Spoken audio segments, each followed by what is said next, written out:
Good morning. Welcome to VFC. Thanks for being here. Those of you watching online, man, we love you. We're grateful for you.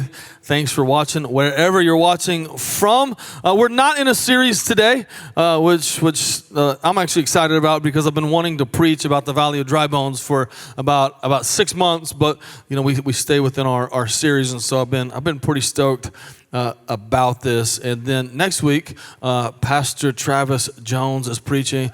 He's so good, and so I'm so excited about having Pastor Travis here next week. When I was in sixth grade, my son is in sixth grade. I remember when I was in sixth grade, it's when you kind of first start like liking girls, you know. It's kind of like you see girl, they stopped having cooties and they start being kind of cool, you know. And so I remember when I was in sixth grade, there was a girl, her name was Diana, and she asked me, she said, do you want to go to the fair? I don't know if it's a fair or a carnival. No, we're not talking the state fair. We're talking about the one that's in the parking lot of the Mustang Walmart, right?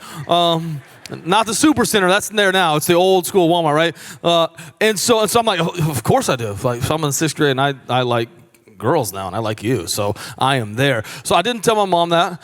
I told my mom I wanted to go to the fair, right?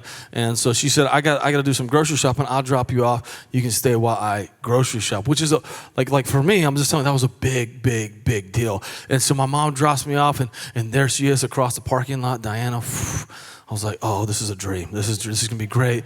And so I walk up to her, and I probably said something really cool, like, that was it. Because that's what you do. And she said, do you want to ride the Gravitron? I'm like, yes. It didn't even matter what that question was going to be. Whatever question she asked me, the answer is yes. And so she said, you want to ride the Gravitron? I'm like, yes. And so what a lot of you don't know about me is I have extreme motion sickness. I can't even sit like in a passenger seat of a car very, very long.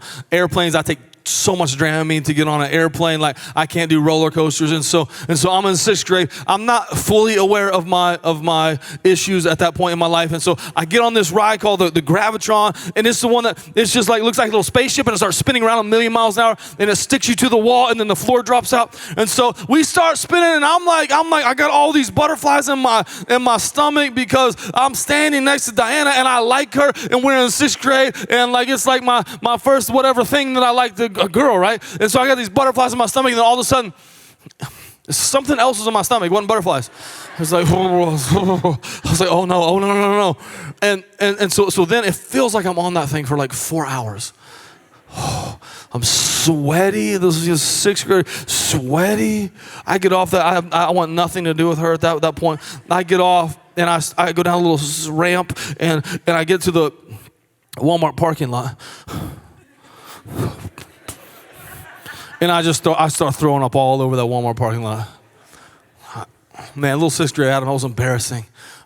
I turn around, Diana gone.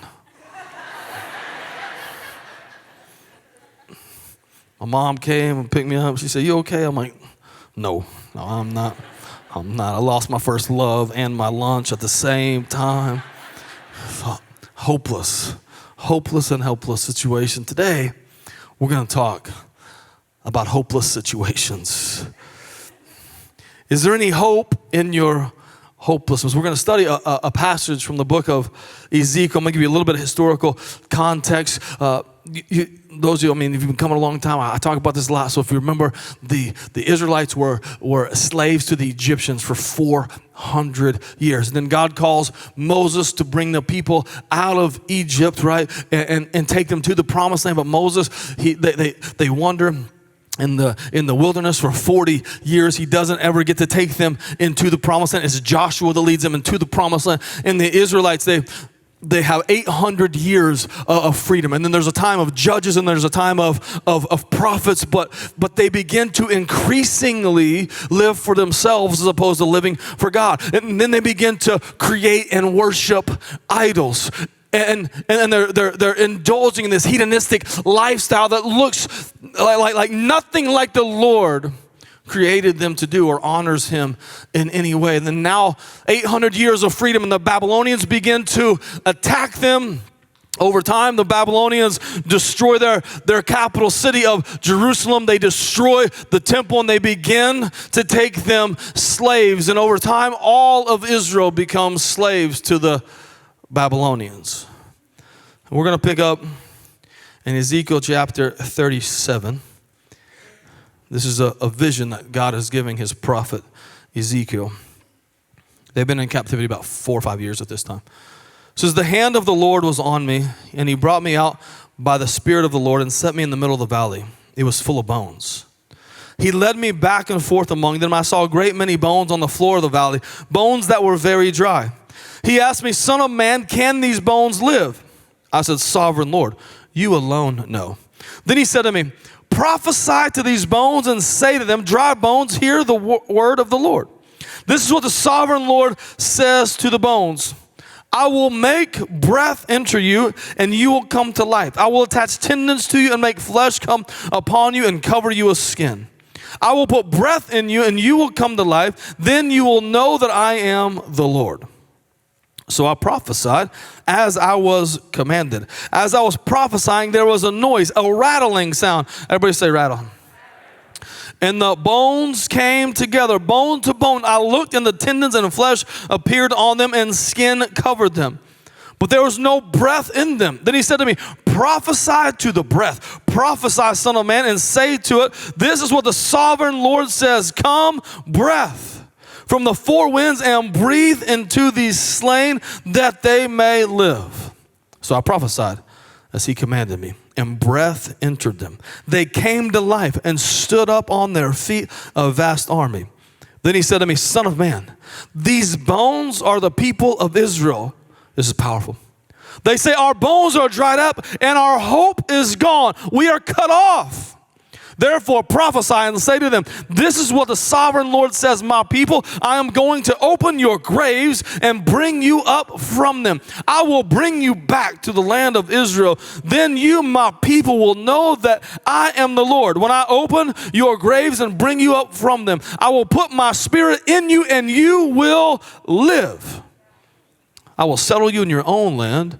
Then you will know that I, the Lord, have spoken, and I have done it, declares the Lord. Listen, today is for some folks that you've lost hope. Today is for some people that you've lost your joy. Today is for some people that you've lost your peace, or you've lost a dream. Maybe today you feel like I've lost my sense of purpose, or maybe you even feel like I've lost my way with the Lord. Maybe you just feel like I've just been living in a valley, and frankly, I'm tired of living in the valley. Nobody likes living in the valley. We want to live on the mountaintop, right? It's more fun on the mountaintop. Everything seems better on the mountaintop. And wouldn't that be a fun sermon today? 5 ways to never live in the valley ever again. That would be cool. 7 steps to live on the mountaintop for the rest of your life. It would be cool if I had a sermon like that. But those sermons, if they exist, they're not theologically accurate, because you're going to have times in your life where you're living in the valley. I want to remind you, there's no fruit on the mountaintops. Think about that. There ain't no fruit on the mountaintops. The fruit grows in the valley. What does that mean? It means your growth happens in the valley. Your development happens in the valley. The thing that God wants to do in you first, he has to do through you, and that's developed in the valleys. The growth happens in the valley. I've seen great mountaintops in my life. Man, I've had some incredible things that I've been able to be a part of, but I don't grow in those moments. I grow the most in the middle of my anxiety or my depression. I grow when it seems like death surrounds me. I grow when it seems like I'm not sure if I'll live.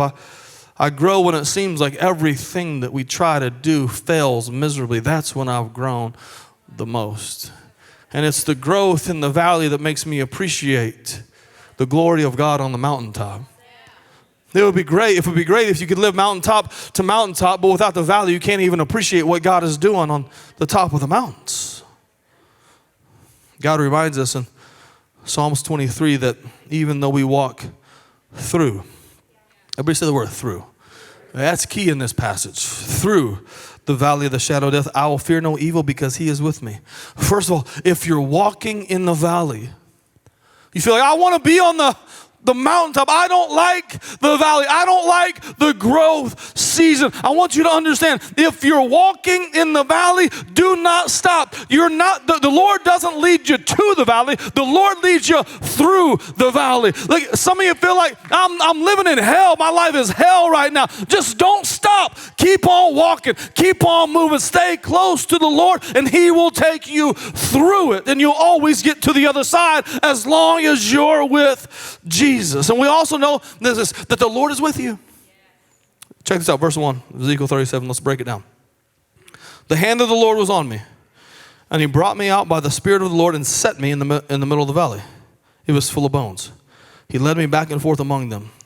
I saw a great many bones on the floor of the valley, bones that were very dry. Now notice there's three different things that he says about Ezekiel. First, the hand of the Lord was on him. Okay? If you follow Jesus, the hand of the Lord is on you. Then it says this, set me in the middle of the valley. If you follow Jesus, he has set you exactly where he wants you right now in your life. He is a sovereign God. And then verse 2, he led me, right? It's key. If you follow Jesus, he is leading you where he wants you to go. Even though he was in a valley of death. This all just seems like death all around him, dry and desolate, hopeless and helpless. The Lord was still with him. The Lord was still leading him. The Lord was still speaking to him. Why do I fear no evil? We go back to 23rd Psalm. Why don't I fear evil in the midst of all of this death? Because I know that the Lord is with me. I know he's with me. Sometimes we don't feel the Lord. Listen, I love Jesus. I dig into his word every single day of my life. Not every day. Sometimes on Saturday I miss. But I'll just be honest with you. But I dig into the word at least 6 days a week. I try to get 7, but I'm a human like you. Don't judge me, especially those of you that are about once a month, okay? You better leave me alone. I can't believe my pastor doesn't read God's word every single day. You should just open it maybe. I'm not joking. I was going to say I'm just joking. I'm not at all. I don't actually care. Got too many people in the service anyways, If a couple people get irritated and they leave, it's fine. I'll just... that was a joke. That part was a joke. I am kidding. Don't leave.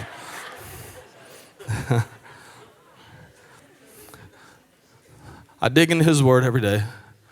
I pray and I spend time with him every day. I love him. I love to worship him. I love the Lord, but there are even seasons in my life I just don't feel God. I don't serve God because I feel God. I serve God because I know God is there. I don't do anything out of feeling. I do everything for the Lord because I know who he is and I know that he is with me. I know that he is there. My kids take our trash cans from the garage to the street. And it's not very far. It's not like I don't live on a farm. It ain't very far. And they love it. They love it. They love it. They love it because there's two, and they can race each other. They'll race sometimes, or they play bumper cars with the thing. They run each other over. It's fun. My favorite when I watch them is when the wind catches the lid and it smacks them in the face. It's awesome. I'm like, yeah, that's great. I'm a good parent. But if it's at night, they will always, one of them will inevitably always ask me, Dad, can you come outside? They're not asking for my help. They just don't like the dark. And it's not that they need me to do anything for me. They just know that they will not have fear if their father is there. See, I can live my life not having any fear, not necessarily because my circumstances change, but because my God is always with me in every situation. We can do whatever the Father is asking us because we know his promise in his word to never leave us or forsake us. We don't walk in fear because of what this verse says. When we are in Christ, we know his hand is upon me. We know that he has set me where he wants me to be, and he will lead me back and forth, wherever he wants me to go. And then it goes on, verse 3 says, and he asked me, Son of man, can these bones live? I said, Sovereign Lord, you alone know. God is saying this. Can you see the possibility? If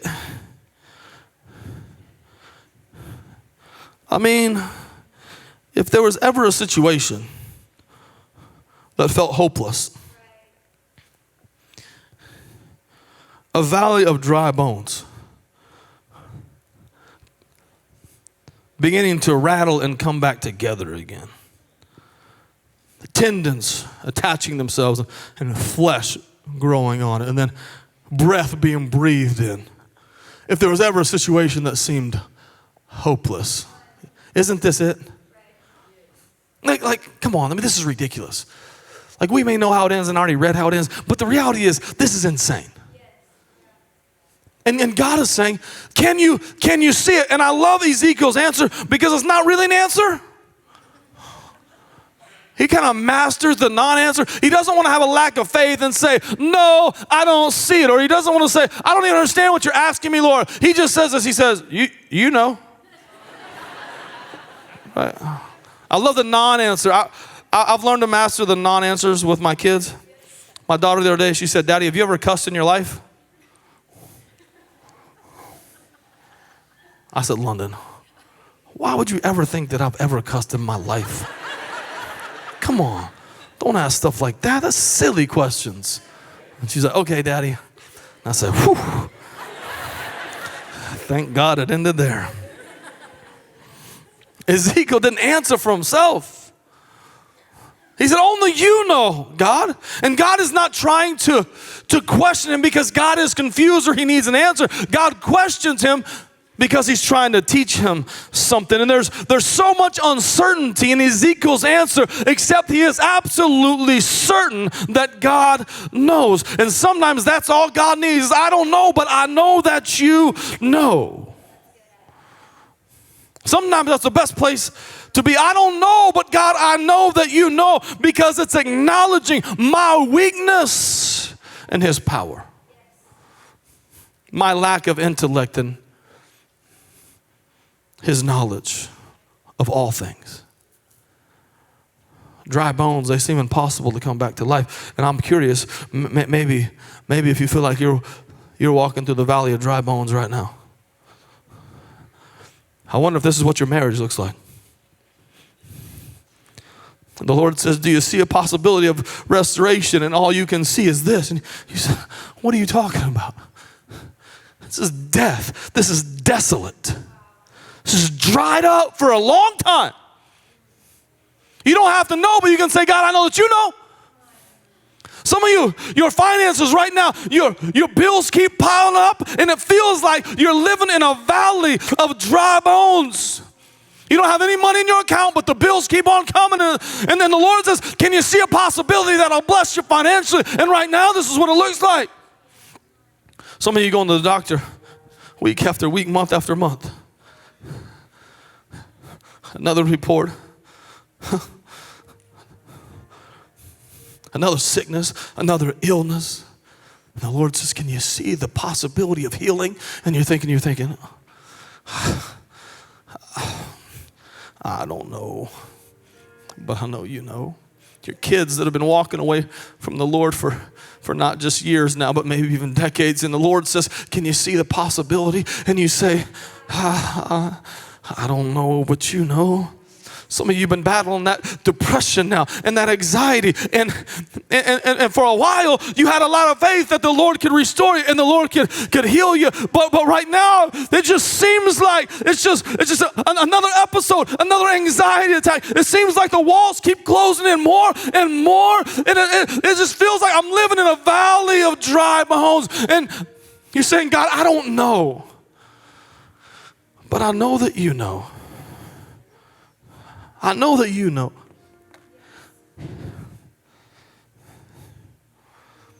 What's hopeless in your life? God says, can you see the possibilities? And here's what Ezekiel did that I'm going to encourage you to do.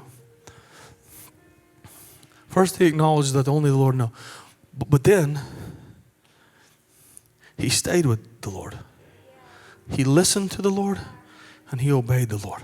Right now, you may not have the faith to say, I know, but you can have enough faith to say, I don't know, but I know that you know. But what I'm going to do is I'm going to stay with you, and I'm going to listen to you, and I'm going to obey every word that you say. And watch what happens. He's acknowledging that only God has the power to bring dead things to life. Verse 4 said this, then he said to me, prophesy to these bones and say to them, dry bones, hear the word of the Lord. This is what the sovereign Lord says to these bones. I will make breath enter you, and you will come to life. I will attach tendons to you and make flesh come upon you and cover you with skin. I will put breath in you, and you will come to life. Then you will know that I am the Lord. He brings dead things to life by his Spirit. If you study the word, the wind, breath, and spirit in this passage are all translated from the same Hebrew word.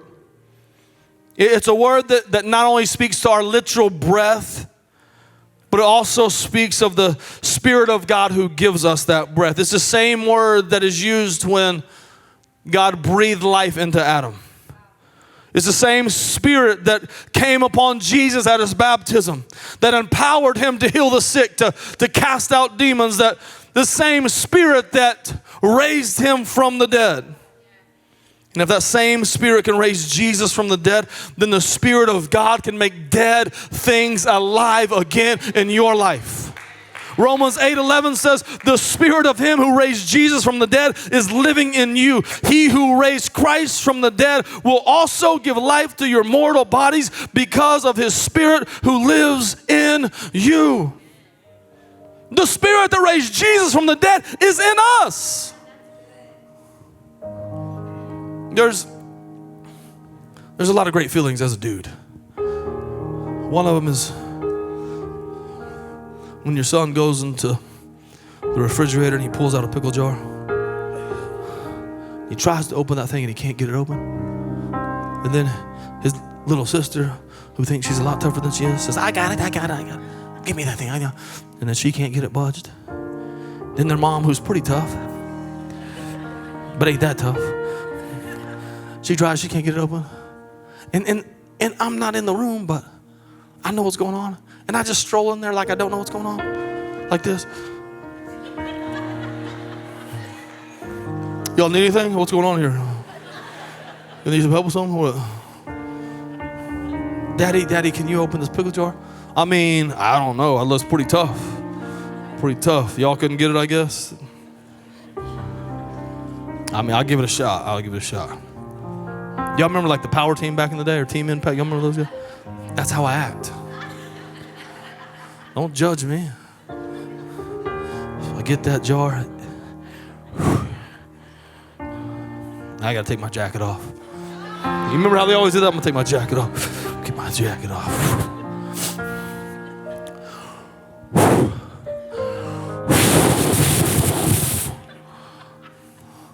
All right, y'all gonna have to help me out. Not you guys, my kids. You help me out. Come on. Yell loud for dad. Yell loud for dad. You gotta help. Give me some strength. Let's go. Pop. I got you. Y'all need anything else? I'll just be over here. Y'all need anything? I got this. And your wife rolls her eyes and she thinks you're an absolute moron. But your kids, they say this. If daddy can do that, daddy can do anything. Church, listen to me. It's time that we start looking at our Heavenly Father like that. If God can raise Jesus from the dead, then my God can do anything. If God can put flesh on bones, then my God can do anything. If he can make the dead alive again, then my God can do anything. Some of you, you're walking in the valley of dry bones, and it seems like everything is going wrong, and you need to know the same Spirit that raised Jesus from the dead is the same Spirit that dwells in you. He can put flesh back on your marriage. He can bring your kids back to him. He can heal your depression and your anxiety. He can put peace and joy in your life. He can heal your body. The same Spirit that raised Jesus from the dead wants to do the miraculous in your life and through you. He can bless you. He can touch you. He can restore you. Everything seemed hopeless. The bones are dead. The Israelites, it's their own sin and rebellion that caused death in every sense of the word. The capital had been destroyed, the temple demolished, friends and family killed, the ones that were still alive dragged out of their homes and taken into captivity. Made to live in a foreign land. They're God's people. How does that happen? He says, can you see the bones live again? Yeah. In the dry, desolate valley, yeah, I can see him live again. But it's not by my power or my strength. It's not by me striving. It's not by my hard work. I can see him living again by the power of a holy and a living God that is active. He's not a God that is ancient, that is sitting up on his throne with a cane and cataracts and heart palpitations, saying, oh, he's alive and active and just as powerful today as he has ever been. And he wants to work and move in your life just like he did back then. And it's high time that we start saying, if God did it back then he can do it today. If God did it for them, then he can do it for me. We either believe it or we don't. And just because, I got 4 minutes, and 3 pages, okay.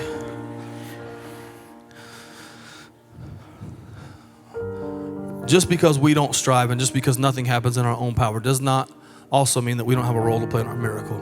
If you look through the entirety of Scripture, you always have a role to play in your miracle. You're never the hero and it's never about you, but God calls us to step out in faith and obedience.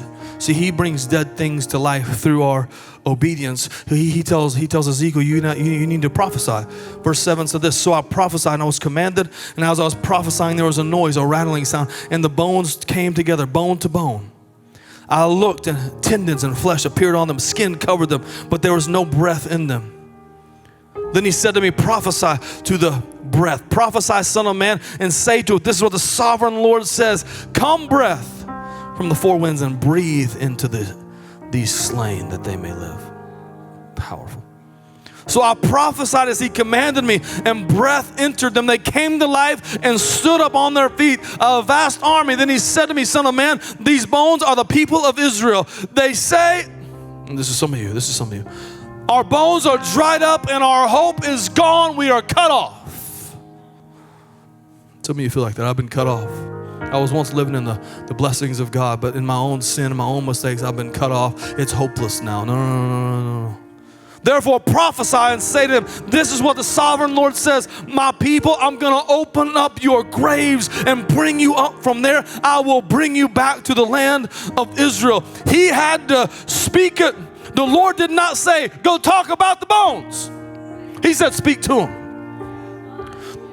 In the New Testament, we see the Lord doesn't say, go talk about the mountain. He says, speak directly to the mountain. Every one of you need to get a prophetic word. You need to learn to prophesy. And listen, some of the Baptists are getting real nervous in the room. What you mean? Prophecy. Some of you charismatics, you've been waiting for this moment for years. You have a flag in your car. You want to run out to, don't leave your flag in your car. That's not where we're going. We're not going there. You don't need to be nervous and you don't need your flags. Here's what you need. You need a word from God.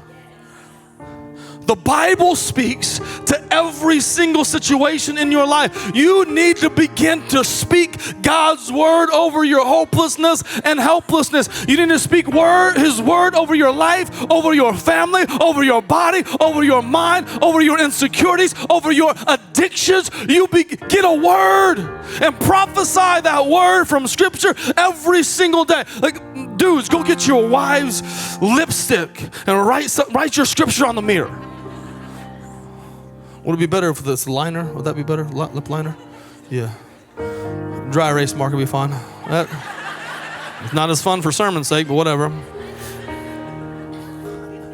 It's more economical. Print it off. Put it on your nightstand. Put it in your car. I don't tattoo it on your dadgum forearm and read it every single day. Everybody says, I need a word from God. You got plenty of word from God. Dig into His word. You don't need another word. You need His word. He got plenty of words. And it speaks to your situation. It speaks to your family. It speaks to your life. It speaks to your future. Like his word is our compass. His word is our true north and our only true north. Without his word, we are absolutely lost. With it, we have hope. We got to get his word in our heart, in our minds, and in our mouth. And when we do, then we become in alignment with him, and the things that are once dead will become alive again. Ezekiel had to prophesy. Almost said Ezekiel. But not only were there powers and words, there was power because he was immediately obedient to what the Lord asked him to do. What is the Lord asking you to do? For some of you, it's to forgive somebody. They don't deserve it, and they wronged you. But in order for God to work through you like he needs to, you need to be able to forgive somebody that does not deserve it. For some of you, it's picking up the phone to reconcile. For some of you, it's to love somebody. For some of you, it's to take a step of faith. I don't know what God is asking you to do. But if you want God to do a miracle in you and through you, then we first have to be obedient to all the things he's asking us to do. Verse 13, then you, my people, will know that I'm the Lord. When I open your graves and bring you up from them, I will put my spirit in you and you will live. Then I will settle you in your land. This is so powerful. Then you will know that I, the Lord, have spoken and I have done it, declares the Lord. When God resurrects the hopeless, then only God gets the glory. If you want God to bring the dead things to life so it can be about you, he won't, because it ain't about you. It's about him and his glory and his honor. God may do a miracle for you, and it may be for you, but it's never going to be about you. It's always only about him. Church, let's be a church that we can see dry bones come alive again. Look, I'm believing for you. I'm praying for you. Because there's some of you that this is where you're at. Your health is here. Your mind is here. Your marriage is here. Your kids are here. And some of you can't even see the possibility. But first, can you at least just say, God, I know that you know. And I know that you can. And God, what I'm going to do is I'm going to stay close to you. And I'm going to listen to you. And I'm going to obey every word that you say. And what happens when we put our faith and our hope and our trust in him and we stay close to him and we walk with him and we listen and we obey, the things that we thought were dead, we will begin to see live again. I want you, man, I want so bad for you to see the dead live again. For you to see the growth from the valley and make it to the mountaintop. For you to have success at all the things that the Lord has called you to have success in. I'm believing big things for you. And my prayer is that you begin to believe those same things for yourself. That you'll begin to see that the dry and desolate, impossible situations with God not only are possible, but they're normal. They're normal. That's who he is, and that's what he does. Heavenly Father, help us. Help us, Lord. Help us to see the dry bones begin to rattle in our own lives, begin to come together again. God, let us have a word from heaven, and let us begin to speak that word over our lives. Let us speak the word. Let us live the word. With your heads bowed and eyes closed in this auditorium, many people already today have given their lives to the Lord, and I just want to encourage you this. Some of you that maybe you feel like you're spiritually dead. The valley of dry bones, that reminds you of your walk with God. Dead. He wants to give you life. He wants to forgive you. He wants to touch you.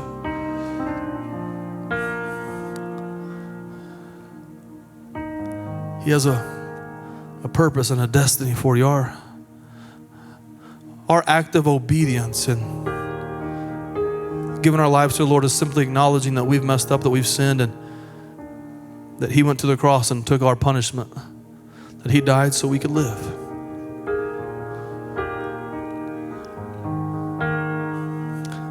acknowledging that 3 days later he rose again and that he sits on the right hand of the Heavenly Father as our advocate. And if you were here and you would just be honest and you would say, I want to be forgiven of my sins today. I don't want to live for myself anymore, but I want to live for a God who loved me so much, he allowed his son to die so I could be forgiven and free.